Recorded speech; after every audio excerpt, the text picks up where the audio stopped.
anything in this world, race, religion, politics, but that sound, that woohoo, has united us all. You can make that sound anywhere, and people accept it. As long as there's alcohol present, you can make that sound. But there has to be alcohol. You can't make that sound anywhere else. You can't make that sound in the office. It's unacceptable. Your boss won't allow it. You can't be like, final email sent. Woohoo! Johnson! Sorry. You can't make that sound in church. And that is why Jesus died for our sins. Woohoo! Sorry, Pastor. Go to hell. You just can't do it. But everyone knows it. Everyone knows what woohoo means. It means happiness. Yeah, it means the happiness of the people. It's strange, because no one asked me to vote on it. I didn't get to choose. If I was to choose, I don't know that I would pick woohoo as the sound of happiness. Strangely enough, I think it may be more apt as the sound of sadness. Yeah, I could see it. At a funeral, family gathered around the casket, tears streaming down their face, pastor reading the eulogy. We will always remember Mary as a loving mother, a caring friend, foodie, blogger,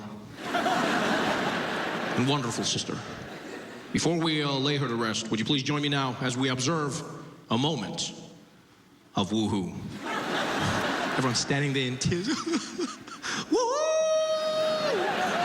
Woohoo! Ow! There'd always be one big lady in the corner. Woo!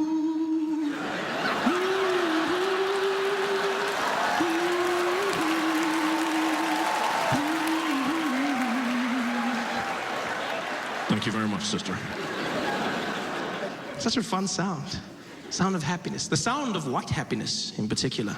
Yeah. I've tracked it. I've searched for the source of woohoo and I found it originated with white people. Yeah. White women in particular. Yeah. That's where it comes from. That is the sound of a white woman's turn up. That is the sound of her getting into the game. It's like, Tammy! Woohoo! And that's when you know it's on.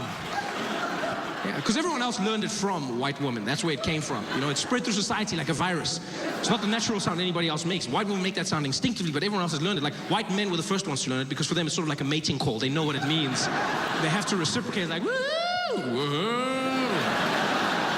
But everyone else had to learn it. It's a natural sound for them, but for nobody else. Like, black people woohoo, but it's not the natural sound black people make for fun. You know, black people can woohoo. Black people often do woohoo. But it's not instinctively a black sound of happiness. And I think it's because black people are uncomfortable with the woohoo.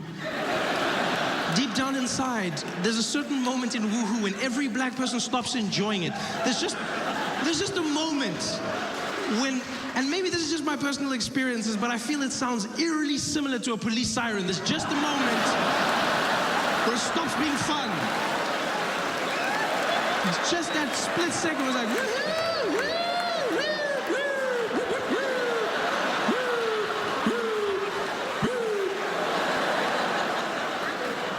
Put your hands in the air and keep them there.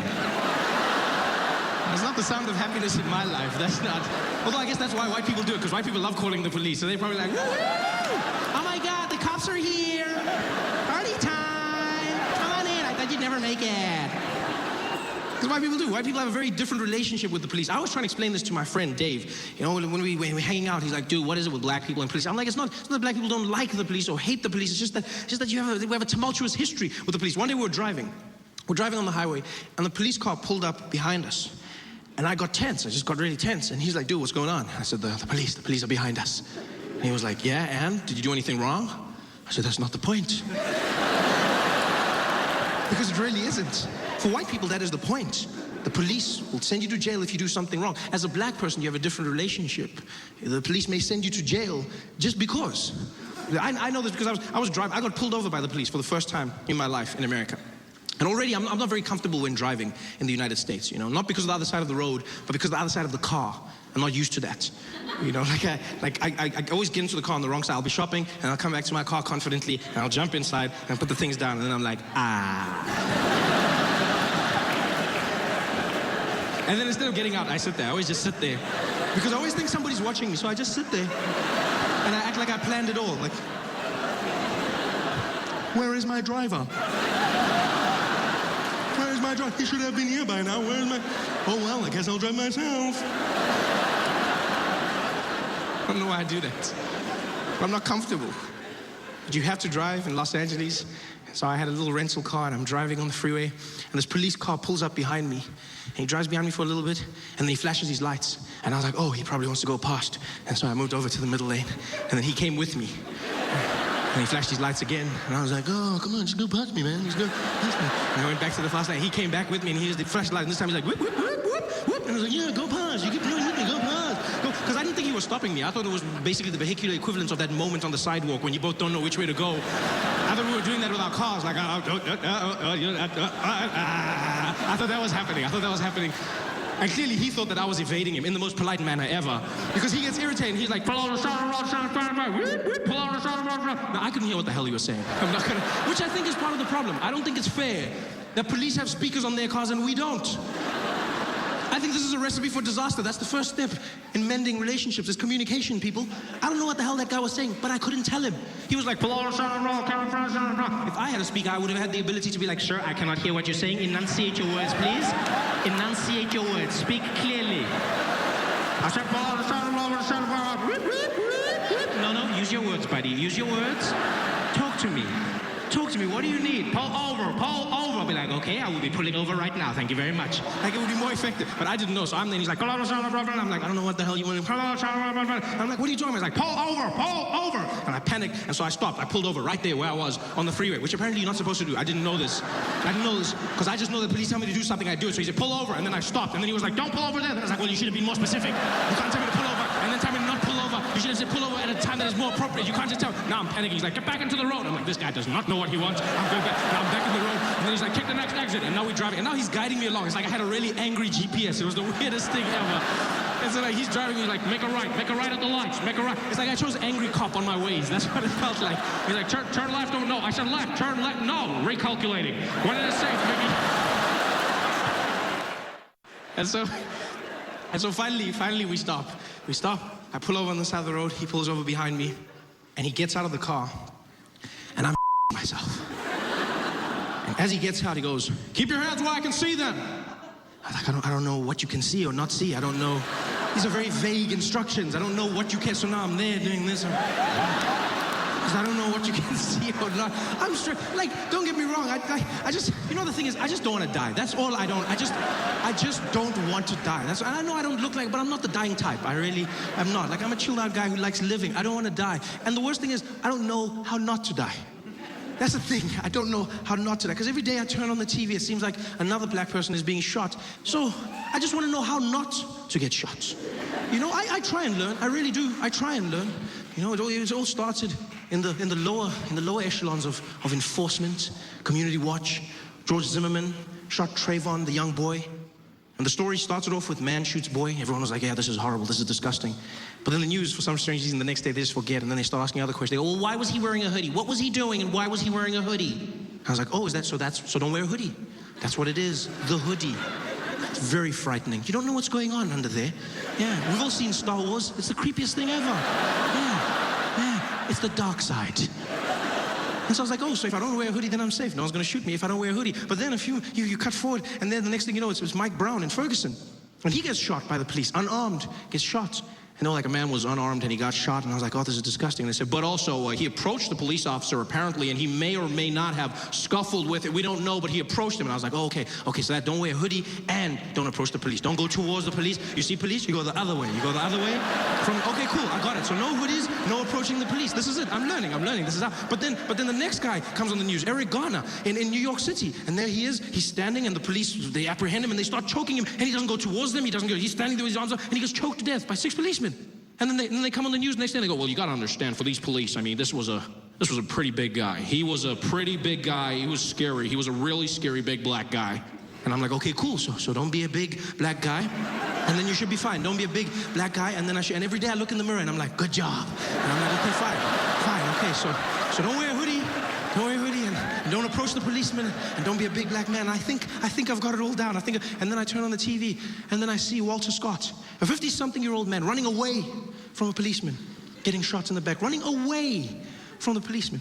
And again, the media, for some strange reason, just seems to forget what the main purpose of the discussion is. Because on day one, they go, unarmed man shot in the back. Day two, they're like, who was Walter Scott? Let's find out about it. Apparently he had a charge of assault against him in 1987. So he gets shot for it? How hard did he punch the guy that he gets shot for it in 2015? Oh, did he punch the guy into the future and then he came back to get him? Is that what happened? I mean, it was the 80s. Everyone punched somebody in the 80s. I don't understand why this is a big deal. They were saying the craziest things. They were like, Walter Scott. I mean, everybody's talking about the police officer. Let's talk about him. Why did he run? Why did he run? Because he didn't want to go to jail. Are we really going to live in a world where police no longer want to chase criminals? Is that what we're saying? Is that what we're saying? Police no longer want to chase criminals? That's the whole point of the game, isn't it? We played it as kids, cops and robbers, yeah? You've seen the movies, that's what makes it fun. Freeze! You can't catch me, copper. And then you run. That's what makes it fun. Now police no longer want to chase criminals. We're going to live in a world where police, can you imagine what that's going to do to the movie industry? It's going to be horrible. Remember, we're going to be watching Bad Boys 5, Martin Lawrence and Will Smith. Freeze! Okay, end of movie, done. This is the worst movie ever. This is the strangest thing. They asked all the weird questions that have nothing to do with the man being shot who is unarmed. And they come on and go, also noted is that Walter Scott owed $16,000 in child support. To the cop? No, I mean,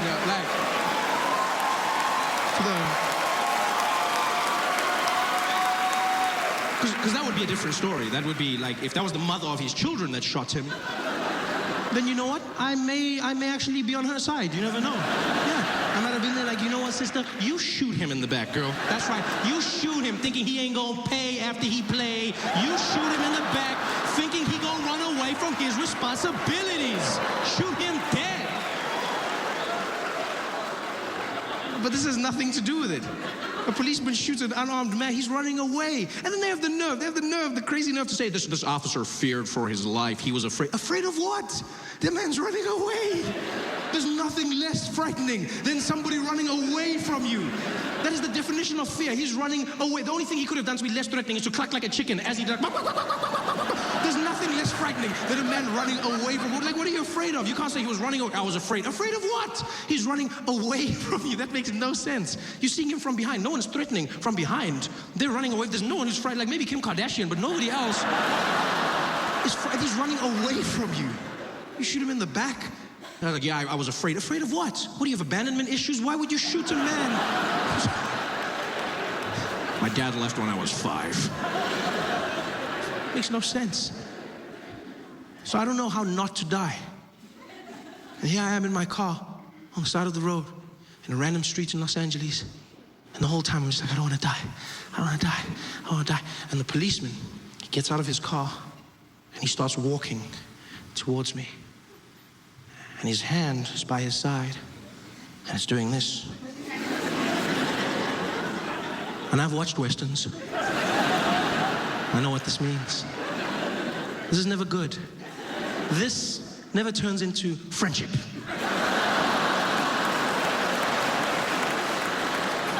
So now I'm starting to stress and I'm looking at him in the side mirror of my car and I'm panicking because objects in the mirror are closer than they appear. So he's gonna get there at any moment. And I don't know why I did this. Like as soon as he I panicked, I completely panicked and I launched myself out the window. I took my body and I threw it out the window and I fell onto the side of the car, just and onto the side of the car. I basically went back to nature. I thought of a predator, you don't make eye contact and you play dead. That's all I did. I just played dead on the side of the car. Shame, which freaked him out. He was just like, what, hey, what's going on? I said, I'm sorry, officer. I'm sorry. He's like, sure, what are you sorry for? I said, whatever it is that's gonna make you shoot me, I'm sorry. I'm sorry, officer. He said, sir, get back in the car. Get back in the car. I said, no, I don't want to die. Please, I'm not falling for that trick. Please, officer, I'm sorry. I'm sorry. He's like, sure, I'm not gonna kill you. Just get back in the car. Get back. And I mean, Shane, this guy was just as freaked out as I was. I'm not gonna lie. Because I mean, when I put myself in his shoes, what does he do? Imagine that you're standing on the side of the road, a guy jumps out of his own car. What is he? He can't even call for backup. What does he say? 10-4, I need backup. What do you need? I got a black guy killed himself. 10-4, you gotta make something up better than that. We'll back you up, don't worry. Like you can't, like what do you say? It's just like weird. The guy's freaking out, I'm freaking out. And I'm lying there. And this guy, he approaches slowly, he finally gets to me and lifts my arms and he's like, get back in the car, sir, get back. And he stuffs me back into my window. Get back. I'm like, no, I don't wanna die. Please, I don't wanna die. And he's like, sir, calm down. Okay, I'm sorry. He's like, sir, have you been drinking? I said, no, sir. I haven't been drinking. I said, okay, calm down. Do you know why I pulled you over, sir? I said, it's because I'm black. And now, I wasn't being an ass, nor was I joking. I'd just been informed that as a black person in America, if you drive a really nice car, there's a good chance you're gonna get pulled over by the police. Yeah, so in my world, he was doing his job as I'd been told. Yeah, I wasn't judging him. In fact, I was a little flattered. I was like, well, thank you very much, Mr. Officer, for noticing this bad boy right here. That's right, 2015, baby. I was really excited. He was more freaked out, though, because I said to him, I said, it's because I'm black. And then he did this thing that I've come to learn is the reaction of white people in America, who, when they hear information they can't process fast enough, have this thing where they smile on the outside, but on the inside, it's almost as if they're short-circuiting. And he looks at me and he goes, I'm sorry, what? I said, because I'm black, that's why you pulled me over? And he goes, no, hey, hey, no, that is not, no, hey, I don't, no, that is not,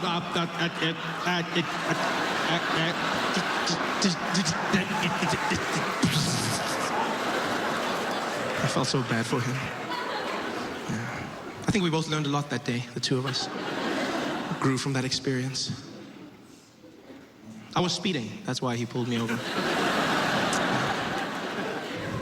But he let me go.